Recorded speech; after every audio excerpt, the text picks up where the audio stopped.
और इस वक्त सीधे लखनऊ का रुख करेंगे, जहां पर इस वक्त अब अखिलेश यादव बोल रहे हैं। पांडे जी, मंच पर उपस्थित मंत्री अहमद हसन साहब, मंत्री राम गोविंद चौधरी जी, मंत्री रामू वालिया जी,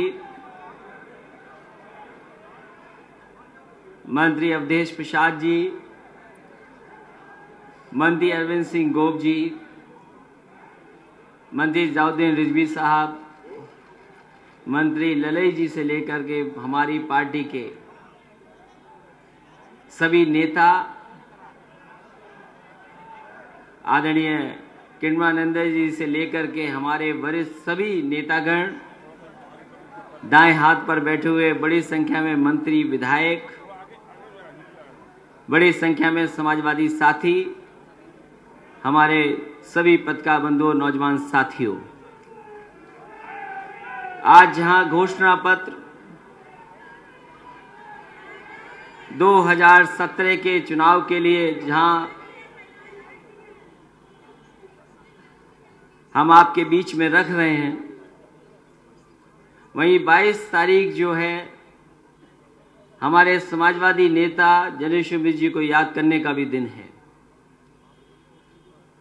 जो घोषणा पत्र 2012 में नेताजी और हमारे वरिष्ठ नेताओं ने जो बना करके जनता के बीच में रखा था, उसका जहां समर्थन मिला, सरकार बनने के बाद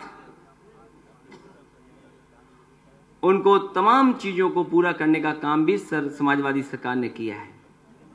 इसे आज जहां जनेश्वर मिश्र जी को हम याद कर रहे हैं, वहीं समाजवादी पार्टी का आने वाले समय में सरकार बनाने के लिए जनता के बीच में जो घोषणा पत्र रखा जा रहा है, मैं समझता हूं वो संकल्प के साथ हम उस घोषणा पत्र को जनता के बीच में रख रहे हैं आपके माध्यम से।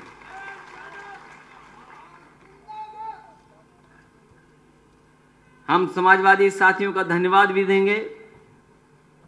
यहां जितने साथी दिखाई दे रहे हैं मुझे, अगर मैं दाएं हाथ पर देखूं, आगे दाएं बाएं जितने साथी हमें दिखाई दे रहे हैं, एक बात तो साफ दिखाई दे रही है कि हम सब मिलकर के आने वाले समय में समाजवादी सरकार बनाना चाहते हैं। और इसी पार्टी कार्यालय में एक दिन मैंने कहा था कि अगर 5 महीने की आप मेहनत कर लो, इसी पार्टी कार्यालय में यहीं पर एक मंच पर मैंने कहा था कि अगर 5 महीने आप काम कर लोगे तो आपको 5 साल की सरकार मिलेगी। और अब तो दिन कितने बचे हैं बताओ। पहले चरण का जो नॉमिनेशन होता है वो आखिरी दिन है कल। अब तो कुछ समय नहीं बचा है और आपके पास बताने को, कहने को, जमीन पर जो चीजें उतारी हैं बड़े पैमाने पर उतारी हैं। और आप में से ठीक हमारे वरिष्ठ मंत्री लोगों ने कहा कि जो बात घोषणा पत्र में नहीं थी उसके बावजूद भी समाजवादी सरकार ने उसको लेकर के पूरा करने का काम किया है। समाजवादी पार्टी पे कम से कम ये भरोसा है लोगों पर। और जो बात समाजवादियों के लिए कही जाती है कि कथनी और करनी में कोई भेद नहीं है, मैं समझता हूं हमारा समाजवादियों का ऐसा ही घोषणा पत्र है। इसी तरह का काम करने की आदत है हम लोगों को। बहुत काम हुआ है, बड़े पैमाने पे काम हुआ है, इससे भी आगे काम करना है। और कई बार मैंने कहा कि जितनी रफ्तार बढ़ेगी उतना हमारी अर्थव्यवस्था बेहतर होगी, उतना ही विकास आगे बढ़ेगा। और उसके लिए कम से कम समाजवादी लोगों ने उदाहरण पेश किया है। अगर सबसे कम उम्र में मुख्यमंत्री बनने का मौका मिला, नेताजी ने आशीर्वाद दिया, पार्टी के लोगों का सहयोग मिला, हमारे मंत्री लोगों का सहयोग मिला, उसकी वजह से हम कम से कम अपने पूरी चीजों को जमीन पर उतार सके। और मेरी 5 साल लगातार ये कोशिश रही, क्या जो समाजवादी सिद्धांत उससे हम हटे नहीं, और अगर कोई नई चीज समाज में लागू की जा सके तो उसको भी लागू करने का काम हम लोग करें। और इसलिए पूरे 5 साल संतुलित विकास किया है। समाजवादी सरकार ने संतुलित विकास करने का काम किया है। अगर मेट्रो बनाई है, एक्सप्रेस वे बनाए हैं, वहीं हमारे गांव की अर्थव्यवस्था कैसे बेहतर हो उस दिशा में भी काम किया है। हम तो कहते हैं दूसरे दल के लोगों से, क्योंकि टीवी पे बहुत सुनते हैं उनको, न जाने कौन कौन सी बातें, न जाने कौन कौन से सपने दिखाए जा रहे हैं। कोई पार्टी लगी है कि हम समीकरण बनाना चाहते हैं, लोगों को याद दिला रहे हैं कि हम आपके शुभचिंतक हैं। लेकिन सही मायने में उत्तर प्रदेश की जनता जानती है कि गरीब किसान और गांव में रहने वाले लोगों से लेकर के अल्पसंख्यक मुसलमान भाइयों का कौन शुभचिंतक है। लोग समीकरण बना रहे हैं कि ये समीकरण बनेगा तो ये समीकरण होगा। तमाम दल हैं जिनके पास बताने को कुछ नहीं है। सोचो, जिन्होंने नारा दिया अच्छे दिन का, जिन्होंने कहा कि हम सबका साथ लेकर के सबका विकास करेंगे, बताओ अब तो 3 साल हो गए हैं और यूपी का चुनाव आ रहा है, तो हो सकता है बजट में कुछ नई चीजें दे दें। लेकिन बताओ 3 साल से उत्तर प्रदेश नहीं बल्कि देश की जनता ढूंढ रही है कि आखिरकार अच्छे दिन हैं कहां, विकास कहां है, किस दिशा में विकास चला गया। विकास के बहाने कभी झाड़ू पकड़ा दी, विकास के बहाने कभी योगा करा दिया, और वो बहाने कैसे कैसे चल रहे हैं बताओ। हम समाजवादियों से पूछो कि कहां पर क्या काम किया समाजवादी, हम जिले का बता सकते हैं। एक आध जिला हो सकता है जहां पर समाजवादियों की बात ना पहुंची हो, लेकिन कोई उत्तर प्रदेश का जिला नहीं बचा है जहां पर बड़ा काम समाजवादी सरकार में न हुआ हो। बड़ा नारा दिया कि हम 24 घंटे बिजली दे देंगे। आज तो चीजें बदली हैं। याद करो 5 साल पहले बिजली कितनी शहरों में, कितनी गांव में आती थी। कम से कम 24 घंटे का लक्ष्य बना करके शहरों में बिजली देने का काम समाजवादी लोगों ने शुरू किया है। गांव में 16-18 घंटे बिजली पहुंचाई है। यही एम्बुलेंस जो आप फोन करते हो मरीज के पास पहुंच जाती है, गांव में पहुंच जाती है। पूछो 5 साल पहले वो एम्बुलेंस कहां थी। 108 एम्बुलेंस शुरू कर दी। हमारी गर्भवती महिलाओं के लिए 102 एम्बुलेंस शुरू कर दी। यही 100 नंबर, बहुत सवाल उठाए जाते थे। कोई अगर सवाल नहीं है उनके पास, कोई जवाब नहीं, तो एक ही सवाल, ये अखबार में देखा होगा आपने, पूरे के पूरे कानून व्यवस्था पे सवाल उठाया है। मैं तो कहता हूं देश में कहां ऐसी व्यवस्था है जहां लागू होकर के कम से कम 10 और 15 मिनट में पुलिस पहुंचाने का इंतजाम किया हो किसी सरकार ने, तो बता दो। ये 100 नंबर जितना अच्छा होगा उतना ही मदद करेगा, और दुनिया के बेहतरीन जो इंतजाम है उस हिसाब से ये 100 नंबर पुलिस का हमने शुरू किया है। अगर 102 पे विश्वास है, 108 पे विश्वास है और 1090 पे विश्वास है, तो 100 नंबर पे भी भरोसा लोगों को होगा। कम से कम उनकी तमाम समस्याओं का समाधान करने का काम ये सरकार कर रही है। इसलिए सड़क बनानी हो, एक्सप्रेस वे, मैं कह सकता हूं जितने लोग यहां बैठे हैं, हमारे पीछे प्रताप सिंह यादव बैठे हैं छिबरामऊ के, बोलो छिबरामऊ से आने में, कन्नौज से आने में कितना समय लगता था आपको लखनऊ, और अगर आप सड़क से आ रहे हो जो लखनऊ आगरा एक्सप्रेस वे बना है, तो बताओ अब कितना समय लगता है आपको। जहां 3 घंटे में आते थे, 3.5-4 घंटे में, अगर तालिग्राम से चले होगे तो शायद आपको 2 घंटा, 2.25 घंटा लगा होगा। वहीं 4.5 घंटा लगता था। सड़क पे चलो तो पता लगता है कि सड़क कैसी है। और मैं इस बात को यकीन से कह सकता हूं, जो समाजवादी पार्टी को वोट नहीं देना चाहते हैं, अगर एक बार उस सड़क पे चल लेंगे तो मजबूर करके होकर के वो अपने आप साइकिल दबा देंगे। और जो लोग चले होंगे वो जानते होंगे कि इससे अच्छी बेहतर सड़क हो ही नहीं सकती। अंतर्राष्ट्रीय स्तर की अगर सड़क बनाई है तो वो बनाई है। हम लखनऊ तक तो बनाने में कामयाब हो गए हैं। अगर यही उत्तर प्रदेश की जनता मौका देगी तो यही सड़क गाजीपुर और बलिया तक पहुंच जाएगी, जिसका शिलान्यास हम लोगों ने किया है। और इन सड़कों के किनारे हम मंडी बना रहे हैं। इन सड़कों के किनारे स्किल डेवलपमेंट का प्रोग्राम लेकर के आ रहे हैं। अगर हम किसान को सुविधा देना चाहते हैं तो वहीं इस एक्सप्रेसवे के किनारे स्किल डेवलपमेंट के बड़े सेंटर बनाने का काम शुरू होगा, क्योंकि किसान को सुविधा मिले और नौजवान को रोजगार का रास्ता दिखे। इसलिए एक्सप्रेसवे ये खुशहाली वाला एक्सप्रेसवे है, ये तरक्की का एक्सप्रेसवे है, ये हमारी अर्थव्यवस्था को आगे बढ़ाने वाला एक्सप्रेसवे है। इस पे जो पुल बने हैं कम समय पर बनाए हैं। दूध का इंतजाम कितना बड़े पैमाने पे किया है, दूध बढ़ा दिया, उत्पादन बढ़ा दिया। आप ही का पराग जो अमूल से पुराना है, इसको कोई पूछने वाला नहीं था, घाटे में था।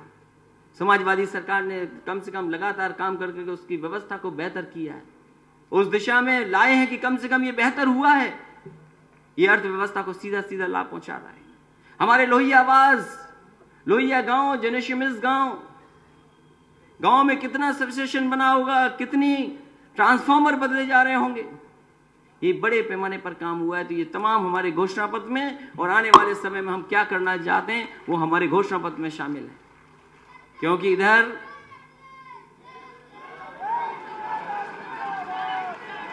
इधर बहुत कुछ राजनीति में हुआ है।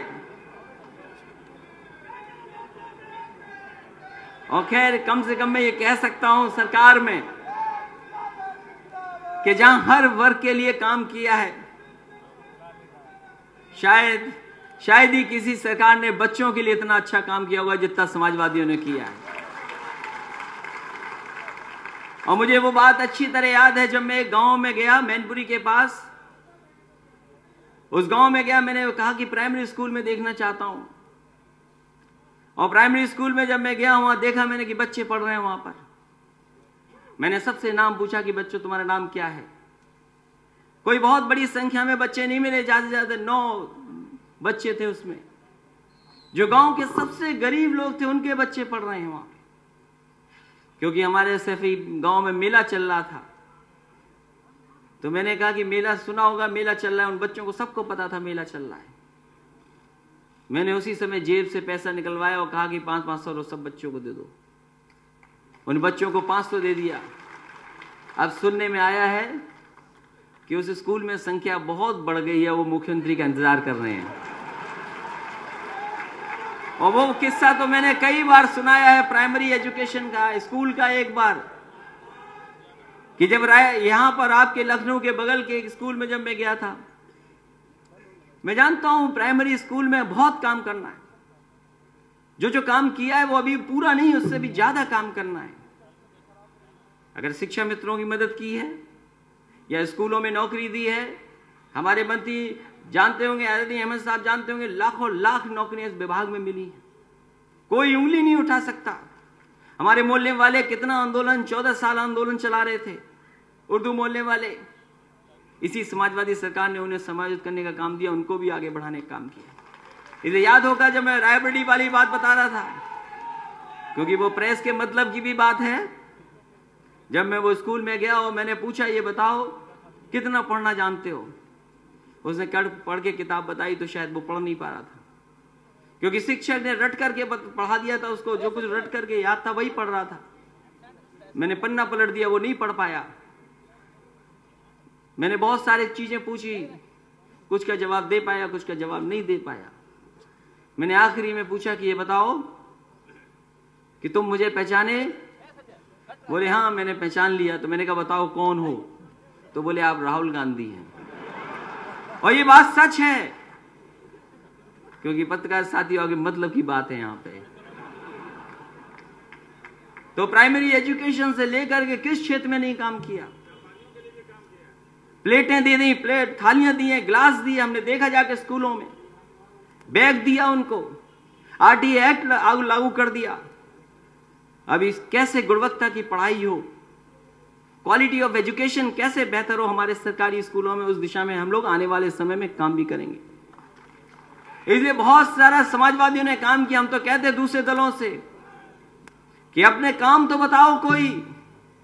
हमारे कार्यकर्ताओं से पूछ रहे 10 काम, तो 10 काम तुरंत बता देंगे। बताओ ये पत्थर वाली सरकार कितने काम गिनाएगी? ये पत्थर वाली सरकार बहुत टीवी पे आ रही है आजकल, बहुत पत्थर वाली सरकार के लोग टीवी पे दिखाई देते हैं। सोचो टीवी अगर टकरा गया पत्थरों से तो क्या होगा टीवी का। वो पत्थर जो लगे हैं लखनऊ में, नोएडा में, पूरे दिन याद दिला रहे हैं। वो याद दिलाते हैं कि अगर सरकार बन गई, मौका मिल गया तो इससे बड़े बड़े हाथी लगा दिए जाएंगे, क्योंकि मुकाबला होगा आपकी समाजवादी सरकार से। आपने अगर जनेश्वर मिश्र जी के नाम पर पार्क बना दिया है तो कहेंगे इससे ऊंचा हाथी हमें बनाना है, मूर्ति से ऊंचा। तो सोचो कितना बड़ा लगा देगी वो सरकार। और कहीं उनके मन में आ गया महाराष्ट्र की सरकार से अगर कहीं उन्हें कंपटीशन करने का मौका मिल गया कि अगर महाराष्ट्र की सरकार ने कोई शिवाजी की बड़ी मूर्ति लगाई 1000 करोड़ की, और कहीं उनके मन में आ गया, क्योंकि हमारे पत्रकार साथी जानते हैं ज्यादा मिलते हैं उनसे, उन्हें मिलने का मौका मिलता है। सोचो किसी ने बता दिया कि उससे बड़ी आपको बनाना पड़ेगा, तो सोचो सरकार के खजाने का पैसे का क्या होगा। इसलिए जो हाथी लगे हैं आज भी वैसे के वैसे दिखाई दे रहे हैं, न बैठा है न खड़ा हुआ, और खड़ा वाला अभी तक बैठा नहीं वहां पे।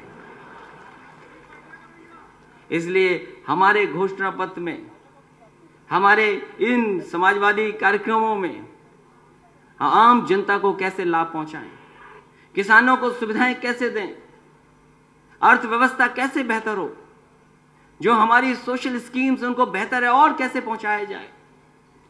यहां हमारे समाजवादियों को याद होगा नेताजी कहते थे कि जब भी सरकार बनेगी तो हम गरीब परिवार की महिलाओं को साड़ियां देंगे सरकार की तरफ से।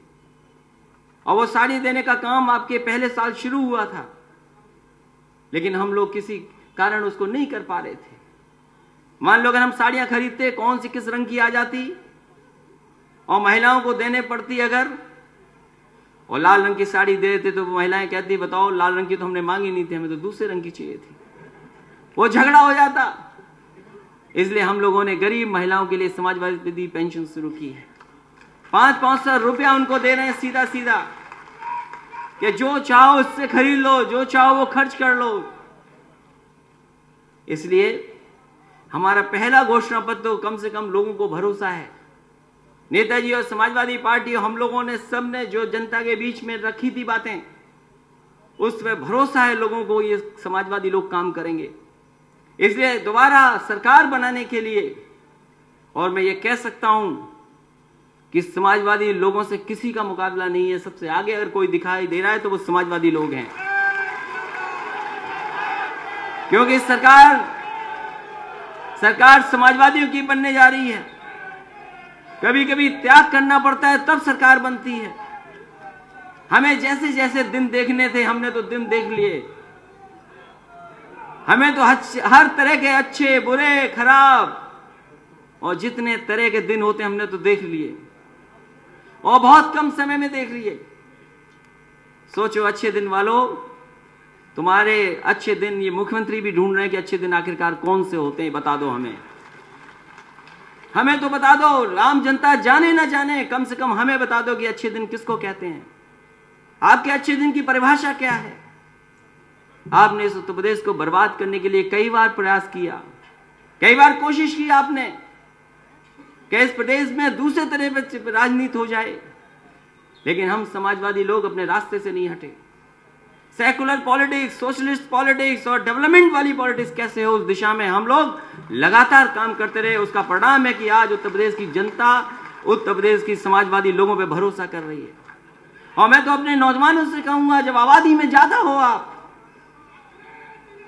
अगर नेताजी ने भरोसा किया है तो मैं उत्तर प्रदेश के नौजवानों से कहता हूं कि एक बार और भरोसा कर लो, आप सरकार बना दो, देखना उत्तर प्रदेश कितना तेजी से आगे बढ़ता है। और हम आपको भरोसा दिलाते हैं कि जो संतुलित विकास किया है मैंने, वही संतुलित विकास आगे बढ़ाएंगे, क्योंकि यही विकास का रास्ता है। कोई अगर दूसरा रास्ता हो तो हमें बता दो, यही विकास का रास्ता है। अर्थव्यवस्था, किसान, गरीब, गांव में रहने वालों को सुविधा देना, अल्पसंख्यक मुसलमान भाइयों को साथ लेकर के चलने का, यही जब साथ होगा तब दिखाई देगा आपको विकास। इसलिए घोषणा पत्र हमारा आज आपके बीच में आ रहा है और रख रहे हैं हम लोग। उससे पहले मैं चाहूंगा, क्योंकि बहुत सारे पॉइंट हैं हमारे पास, घोषणा पत्र पढ़ूं कि ना पढ़ूं पूरा, लेकिन मैं चाहता था कि कुछ पॉइंट आपके बीच में रख दूं, क्योंकि जब जनता के बीच में जाए तो शायद हमारी बात को और समझ लेंगे, क्योंकि इतना काम करने के बाद और यही खुशहाली के रास्ता दिखाने के बाद एक बार फिर हम समाजवादी लोग जनता से अपील करना चाहते हैं, निवेदन भी करना चाहते हैं कि हम समाजवादियों को एक बार फिर बहुमत का मौका दीजिए, जिससे कि उत्तर प्रदेश को नए रूप में समाजवाद को और नई विकास की गति में ले जाने का काम करें। घोषणा पत्र तो अभी हमारा, हम सब लोग मिलकर के उसको करेंगे, विमोचन भी होगा, आपके बीच रखेंगे। उससे पहले हम वो तमाम बिंदु जो पहले किए और अब करने जा रहे हैं वो मैं आपके सामने रखना चाहता हूं। हमने 2012 के मैनिफेस्टो को गंभीरता से लागू किया, मैनिफेस्टो से आगे बढ़कर के एक संतुलित विकास का मॉडल लागू किया, और अब हम जनता के सामने नया मैनिफेस्टो लेकर के आ रहे हैं। हमारी प्रतिबद्धता लोकतंत्र, धर्मनिरपेक्षता और एक समाजवादी संतुलन विकास के प्रति है। मैनिफेस्टो में विकास और कल्याण का संतुलन रखना हमारी प्राथमिकता है। वर्तमान सरकार की लोकप्रिय योजनाएं जैसे laptop, Kanya Vidyadhan, Purvanchal expressway, 102, 108 ambulance, 1090 women power line, UP 100, Samajwadi pension, Lohia Awas, जेनेशियमिस ग्राम विकास इत्यादि को और अधिक मजबूती से चलाया जाएगा। इस मैनिफेस्टो के अलावा सभी उम्मीदवारों से कहा गया है कि वे अपने अपने विधानसभा क्षेत्र के विकास का एक रोड मैप बनवाएं, जिससे समाजवादी सरकार अगले 5 वर्ष में लागू करेगी। समाजवादी किसान कोष, ये घोषणा पत्र में हम लोग लेकर के जा रहे हैं कि समाजवादी किसान कोष, जिससे किसानों के विपणन, राहत, सिंचाई, खाद, बीज इत्यादि की समस्याओं का समाधान किया जाएगा। मुझे खुशी इस बात की, उत्तर प्रदेश में कोई गांव ऐसा नहीं बचा जहां पर लैपटॉप ना पहुंच गया हो, कोई मोहल्ला भी नहीं बचा। कम से कम जो लोग डिजिटल इंडिया का सपना दिखा रहे थे, हम उनसे पूछना चाहते हैं आपके डिजिटल इंडिया में कौन से फैसले लिए गए, कौन सा कदम आपने उठाया है। आपने तो कह दिया कि कैशलेस इकोनॉमी होनी चाहिए और फोन से बैंकिंग हो सकती है, तो हम तो आप ही से पूछना चाहते हैं कि अगर फोन से बैंकिंग हो सकती है तो समाजवादी लैपटॉप से बैंकिंग क्यों नहीं हो सकती। उसके लिए इंतजाम अगर आपके पास कोई सुझाव है तो जरूर अपनाना चाहिए आपको। और वहीं कम से कम हम समाजवादी लोग ये कह सकते हैं कि ऐसा हम लोगों ने लैपटॉप दिया कि आज भी अगर कोई बटन दबाएगा उसका और ऑन करेगा तो हम और नेताजी उसमें दिखाई देंगे उसको। इसलिए आने वाले समय में एक कदम और आगे सरकार और लोगों से सीधा जोड़ने का काम। कई बार सरकार अपनी योजनाएं लोगों तक जानकारी नहीं करा पाती है, और कई बार लोग अगर जानना चाहें कि सरकार पे योजना क्या है, आज शायद ये संभव है टेक्नोलॉजी के दौर में, इंटरनेट और उसके तमाम दौर में, कि उन चीजों को जाना जा सकता है आसानी से अपने घर बैठ करके या काम करते हुए। इसलिए लैपटॉप तो बटेगा ही बटेगा। हमारे छात्र और छात्राएं जो बेहतर पढ़ रही हैं, पढ़ाई में आगे हैं, वहीं साथ ही साथ स्मार्टफोन देने का काम भी आने वाले समय में समाजवादी लोग करेंगे। मुझे खुशी है इस बात की, और मैं ये कहता हूं अपने पत्रकार साथियों के सामने भी और प्रदेश की जनता के सामने, जिस हिसाब से रजिस्ट्रेशन हुआ है, अगर उन्हीं लोगों ने वोट दे दिया तो समाजवादी लोग 300 सीटें जीत करके सरकार बना लेगी। क्योंकि 1,40,00,000 लोगों ने रजिस्ट्रेशन किया है, 1,40,00,000 लोगों ने रजिस्ट्रेशन किया है। इसलिए समाजवादी स्मार्टफोन योजना भी लेकर के आ रहे हैं, सरकार और किसान और गरीब और नौजवान लोगों को एक दूसरे से जोड़ने के लिए। इसके साथ साथ क्योंकि प्रदेश में पहली बार पेंशन ऑनलाइन सीधे अकाउंट में पहुंचाने का बड़े पैमाने पे काम शुरू हुआ था। समाजवादी पेंशन हो सकता है बनाने में कहीं शिकायत आ जाए, लेकिन अगर एक बार किसी गरीब परिवार की महिला की समाजवादी पेंशन बन गई तो बीच की जो बुराइयां हैं वो पूरी तरीके से हम लोगों ने खत्म की हैं। समाजवादी पेंशन सीधे उनके अकाउंट में पहुंचती है। कभी कभी मैंने जब बांटा है समाजवादी पेंशन तो उनका चेक बुक देखी, मैंने पासबुक देखी, और मैंने उनसे पूछा कि ये बताओ पैसा अकाउंट में तुम खर्च क्यों नहीं करने। इसका जवाब शायद उन्होंने नहीं दिया, मुस्कुरा करके चली गई। कई बार उनके हम देखते हैं पासबुक खर्च नहीं कर रही है हमारी माताएं बहनें। इसलिए आने वाले समय में समाजवादियों ने तय किया है कि 1 करोड़ लोगों को 1000 की मासिक पेंशन देने का काम होगा। अत्यंत गरीब लोगों को निःशुल्क गेहूं और चावल का वितरण होगा। घरेलू कामगारों और असंगठित क्षेत्रों के मजदूर हेतु विशेष योजना चालू होगी, क्योंकि बहुत सारे हमारे असंगठित मजदूर न केवल उत्तर प्रदेश में बल्कि उत्तर प्रदेश के बाहर भी काम करने जाते हैं। इसलिए एक बड़े पैमाने पर इसके लिए योजना लाने का काम सरकार के माध्यम से होगा। गरीब महिलाओं को प्रेशर कुकर ताकि वे कम समय में खाना बना सकें, ये काम भी हमने पत्थर वाली सरकार से छीन लिया। शायद उन्हें सोचना चाहिए था ये पहले, उन्हें पहले ये सोचना चाहिए था हमसे पहले। गरीब महिलाओं को प्रेशर कुकर ताकि वे कम समय में खाना बना सकें, क्योंकि न्यूट्रिशन मिशन हमारा चल रहा है, उसके साथ साथ इसको जोड़ने का काम भी चलेगा। अल्पसंख्यकों की सुरक्षा एवं धार्मिक स्वतंत्रता एवं जनसंख्या के अनुपात में भागीदारी, अल्पसंख्यकों के कौशल विकास प्रशिक्षण एवं शिक्षा के लिए विशेष योजनाएं, जरदोजी है, चिकनकारी है, इनका बड़ा महत्व है। बड़े पैमाने पे काम किया सकता है। पेंशन शुरू की है, सेंटर्स बनाए हैं। किस तरीके से जो आज की डिजाइनर हैं या डिजाइन्स हैं उनसे जोड़ने का काम करें, क्योंकि भदोई के हमारे लोग जानते होंगे न केवल 4 लेन रोड भदोई को दी थी, उसके साथ साथ कारपेट बाजार दिया था, बुनकर बाजार। इन तमाम चीजों को कैसे जोड़ने का काम करें उस दिशा में आने वाले समय में हम लोग काम करेंगे। वरिष्ठ नागरिकों के लिए ओल्ड एज होम बनाने का काम होगा। युवाओं के स्वरोजगार, कौशल विकास, entrepreneurship development scheme, startup program भी लागू किए जाएंगे। और जो मैंने कहा कि एक्सप्रेसवे के किनारे जहां मंडी बनाएंगे वहीं पर वोकेशनल ट्रेनिंग जो स्कूलों में, कॉलेजेस में, ITI पॉलिटेक्निक में होगी, वहीं साथ ही साथ ऐसे बेहतरीन सेंटर्स इस एक्सप्रेसवे के किनारे, जहां पूर्वांचल के हिस्से में भी एक बड़ा सेंटर स्किल डेवलपमेंट और वोकेशनल ट्रेनिंग का, स्टार्टअप का, इन सब का बनाने का काम समाजवादी सरकार में होगा, पूर्वांचल एक्सप्रेसवे के किनारे होगा। कामकाजी महिलाओं हेतु हॉस्टल, महिलाओं को रोडवेज बस में आधे किराए की छूट, मजदूरों हेतु रियायती दर पर मिड डे मील,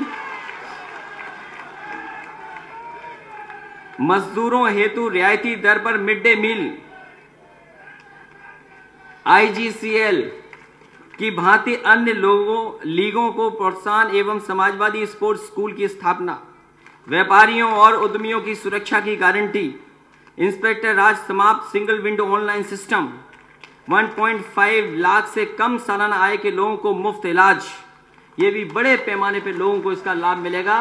हालांकि इलाज है मुफ्त, गंभीर बीमारियों के लिए पैसा है, लेकिन ये विशेष योजना उन लोगों के लिए भी लागू करने का काम सरकार करेगी।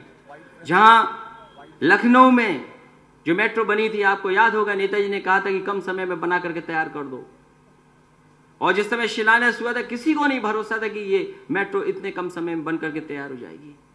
हम समाजवादी लोगों ने मेहनत कर करके और श्रीधर जी की राय लेकर के उनको एडवाइजर बनाकर सरकार का, और पूरी की पूरी जिम्मेदारी दे करके और तमाम वरिष्ठ अधिकारियों को कम से कम देश और दुनिया में उदाहरण पेश किया है कि इतने कम समय में मेट्रो बनाई जा सकती है। तो लखनऊ में जहां मेट्रो बन करके ट्रायल पर चल दी है, दूसरी ट्रेन भी जल्दी आ जाएगी। अगली बार सरकार आपकी होगी तो मेट्रो से ही बैठ करके बजट का पेश करने का मौका भी हमें मिलेगा।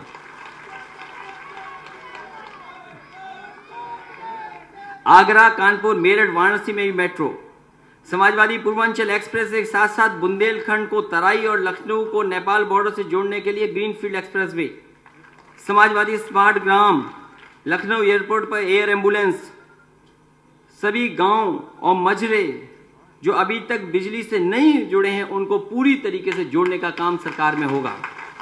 हालांकि लाखों बड़े पैमाने पे हम लोगों ने गांव में बिजली लगाने और पहुंचाने का काम किया है। साथ ही साथ जहां अभी 16-18 घंटा दे रहे हैं, वहीं आने वाले समय में शहर की तरह गांव में भी 24 घंटे बिजली उपलब्ध करने का काम सरकार में होगा। और किसानों को क्या सुविधा बिजली में आने वाले समय में दे सकें, इसीलिए हम लोगों ने फार्मर फंड, जो किसानों के लिए फंड बनाया है, उससे कोई इंतजाम करने का काम भी होगा जिससे कि उनको सुविधा दिया जा सके। शहरों की ट्रैफिक समस्या का स्थायी समाधान, जितने शहर बड़े होते जा रहे हैं वहीं ट्रैफिक की समस्या एक का समाधान होना चाहिए। इसलिए कहीं ना कहीं शहरों की ट्रैफिक समस्या का स्थायी समाधान करने का काम भी सरकार में होगा।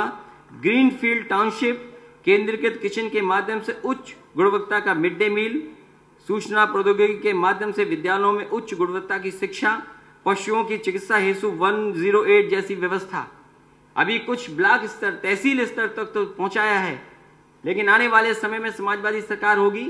जिस तरीके से एम्बुलेंस गरीब गांव में पहुंच जाती है उसी की मदद के लिए, अगर 108, 102 सक्सेसफुल हुई है, जहां 100 नंबर पुलिस पहुंच जाती है, वहीं अगर गरीब किसान का जानवर बीमार अगर हो गया, गांव में जानवर बीमार हुआ, तो उसके लिए भी एम्बुलेंस का इंतजाम सरकार करेगी। उसमें डॉक्टर बैठ कर के आएंगे। अब जानवर आपको नहीं ले जाना पड़ेगा, बल्कि एम्बुलेंस आपके गांव में आएगी और एक साथ सभी जानवरों का इलाज कराने का काम भी करेगी।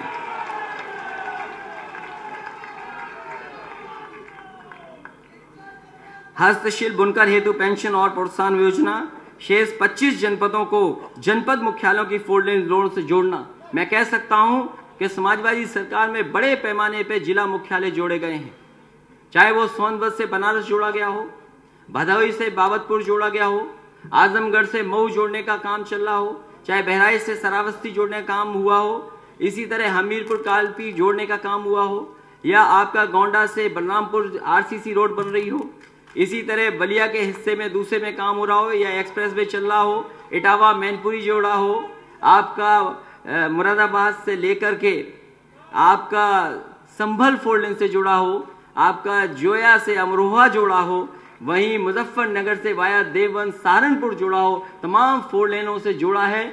आने वाले समय में 25 आपका सीतापुर से लखीमपुर काम चल रहा है 4 लेन का। इसलिए आने वाले समय में उत्तर प्रदेश का कोई जिला नहीं बचेगा जो 4 लेन से जिला मुख्यालय न जुड़ जाए, उसके लिए इंतजाम किया जाएगा अगले 5 साल में बनाए।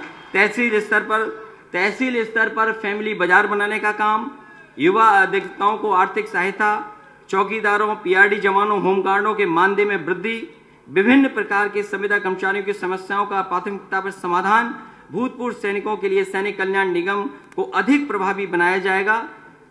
साथ ही साथ जो बच्चों का वजन कम है या कमजोर हमारे बच्चे हैं, मुझे याद है जब बुंदेलखंड में मैं गया और बुंदेलखंड में जब समाजवादी पैकेट बांटा गया, उस समय जो जो चीजें दी गई, उस पैकेट में अनाज था, आलू था, दाल थी, सरसों का तेल था, आपका दूध था, मिल्क पाउडर, और सबसे लोकप्रिय बात हुई थी घी। मैंने पूछा एक गरीब से, ये बताओ ये घी कितने दिन चलेगा जो 1 लीटर हम दे रहे हैं आपको? तो बोला ये 2 महीना चलेगा, हो सकता है 2.5 महीना भी चले। मैंने कहा 2.5 महीने अगर 1 लीटर चलाओगे तो अगले महीने जो मिलेगा उसका क्या करोगे? तो कभी कभी गरीब जब खाता है तो घी में भी कंजूसी करता है। इसलिए हमारे गरीब बच्चे जो प्राइमरी स्कूल में पढ़ने आ रहे हैं, उन्हें 1 लीटर घी और 1 किलो मिल्क पाउडर देने की व्यवस्था सरकार की तरफ से की जाएगी। जनता हमारे पुराने कामों को देखते हुए हमारे इन वादों पर विश्वास करेगी और हमारी समाजवादी सरकार पिछली बार की तरह न केवल अपने वादों को पूरा करेगी बल्कि आगे बढ़कर के प्रदेश की खुशहाली और विकास के लिए और भी नए नए काम करेगी। इन्हीं शब्दों के साथ हम अपने समाजवादी साथियों से इस बात को कहेंगे कि आपको केवल कुछ महीने काम करना है, उसके बाद फिर आपकी समाजवादी सरकार होगी। मैं इन्हीं शब्दों के साथ एक बार फिर उत्तर प्रदेश में समाजवादी सरकार हो, अपने गरीब, किसान, मुसलमान, अल्पसंख्यक सभी से अपील और निवेदन करता हूं कि समाजवादी लोगों को एक और मौका दिया जाए। और मौका ऐसा हो बहुमत का जिससे कि ज्यादा से ज्यादा काम कर सकें और उत्तर प्रदेश को खुशहाली के रास्ते पे ले जा सकें। इन्हीं शब्दों के साथ आप सबका बहुत बहुत धन्यवाद और मैं बहुत बहुत आभार प्रकट करता हूं। जय मुलायम, जय अखिलेश। नया साल का नया संदेश, नया साल का नया संदेश। जय मुलायम, जय अखिलेश।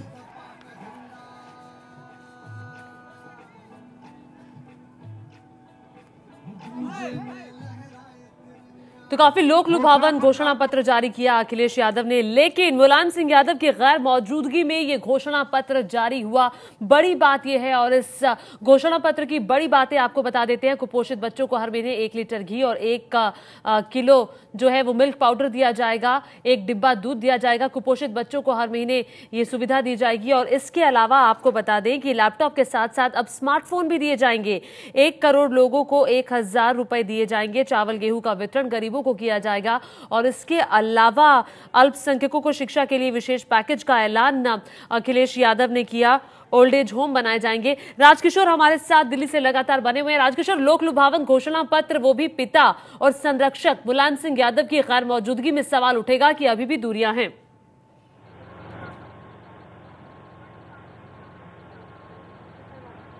निश्चित तौर पर अगर आप देखें अखिलेश यादव की पूरी बॉडी लैंग्वेज देखें तो वो जैसे जिस तरीके से वो विट देते थे, एक जो हास परिहास व्यंग मारते थे, कटाक्ष मारते थे, कोशिश की उन्होंने जब जब बीएसपी सुप्रीमो मायावती की बात आई, लेकिन अगर आप देखेंगे तो वो तेवर नहीं थे, वो अंदाज गायब था जो एक उन्होंने शैली अपनी पिछले 2-3 सालों में विकसित की है। तो स्वाभाविक रूप से पिता के न आने से उनका जायका तो खराब हुआ है और कार्यक्रम मैनिफेस्टो की बजाय अब सबके दिलो दिमाग में यही बात छाई हुई है कि आखिर मुलायम सिंह यादव नहीं आए तो अब आगे क्या वो चुनाव प्रचार में साथ आएंगे? कहीं ऐसा तो नहीं होगा कि वो अलग अपने उम्मीदवार भी खड़ी कर दें? तो ये चुनौतियां अखिलेश के सामने हैं। हाँ, लोक लुभावन घोषणाएं उनकी उसी तर्ज पर है जो पिछली बार 2012 के चुनावों पर थी और किसानों और महिलाओं से लेकर अल्पसंख्यकों को लेकर और खासतौर से छोटे बच्चों को स्कूलों में उनको भी जोड़ने की कोशिश की गई है। एक समग्र सोच तो है इसके साथ में कि जिस तरीके से एक विकास भी करेंगे। अगर वो सड़क बना रहे हैं तो सड़क बनाने में वो किसानों की अनदेखी नहीं कर रहे हैं, वो मंडियों की बात कर रहे हैं जिससे किसानों का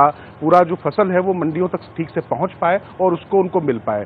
और इसी तरीके से स्मार्टफोन, जो यूथ जिस तरीके से लैपटॉप में पिछली बार यूथ उनकी तरफ आकर्षित हुए थे, उनको लगता है कि स्मार्टफोन की भी योजना उनको पे करेगी। लेकिन बात वही जो आपने कहा ज्योति कि मुलायम सिंह का ना होना इन पूरी घोषणाओं पर भारी पड़ रहा है, हावी हो रहा है। बिल्कुल राजकिशोर, इस वक्त हम तस्वीरें भी देख रहे हैं जो लखनऊ से आ रही हैं। वो घोषणा पत्र जारी हो रहा है, अखिलेश यादव और मुलायम सिंह यादव की तस्वीर उस पर है, लेकिन मुलायम इस कार्यक्रम से गायब हैं। आना था लेकिन आए नहीं। क्यों नहीं आए, ये इस पर अब बात होगी। चूंकि कहा जा रहा था कि घोषणा पत्र जारी होगा तो मौजूद रहेंगे, जब प्रचार होगा तब भी वो अखिलेश के साथ मौजूद रहेंगे। ऐसे में सवाल सबसे बड़ा ये जरूर खड़ा होता है कि अभी भी कुछ ठीक नहीं है, भले ही उन्होंने अपने बेटे को आशीर्वाद ही क्यों ना दे दिया होगा। ये तस्वीरें आप देख रहे हैं लखनऊ से घोषणा पत्र जारी करते हुए अखिलेश यादव, और घोषणा पत्र की मुख्य बातें भी अखिलेश यादव ने बताई। 2012 की तरह ही ये लोक लुभावन घोषणा पत्र है, इसमें कई घोषणाएं की गई हैं किसानों के लिए, बच्चों के लिए, महिलाओं के लिए। बड़ी बातें इस घोषणा पत्र से जुड़ी हुई आपको अब बता देते हैं कि क्या क्या ऐलान किए गए हैं। 1 करोड़ लोगों को महीने में 1000 रुपए का पेंशन दिया जाएगा और इसके अलावा गरीब महिलाओं को प्रेशर कुकर देने का भी वादा किया गया है। महिलाओं को यूपी की बसों में 50% यानी कि आधा ही किराया देना होगा, 50% की छूट होगी। वाराणसी, आगरा, कानपुर, मेरठ में मेट्रो ट्रेन शुरू करने का ऐलान भी इस घोषणा पत्र में किया गया है, जो आगे आने वाले वक्त में 5 साल में किया जाएगा अगर समाजवादी पार्टी की सरकार बनती है तो। इसके अलावा बड़ा ऐलान हुआ कि लैपटॉप तो हम दे ही रहे हैं, इसके साथ साथ हम स्मार्टफोन भी देंगे। पंकज झा एबीपी न्यूज संवाददाता लखनऊ से इस वक्त मौजूद हैं, जहां पर ये घोषणा पत्र जारी हो रहा है वहीं पर ही मौजूद है। पंकज, हम देख रहे हैं इस घोषणा पत्र में काफी लोक लुभावन वादे किए गए हैं और घोषणा पत्र जो इसकी कॉपी है उस पर अखिलेश और मुलायम की तस्वीर है, लेकिन मुलायम इस कार्यक्रम से नदारत हैं, पिता की गैर मौजूदगी में ही घोषणा पत्र जारी।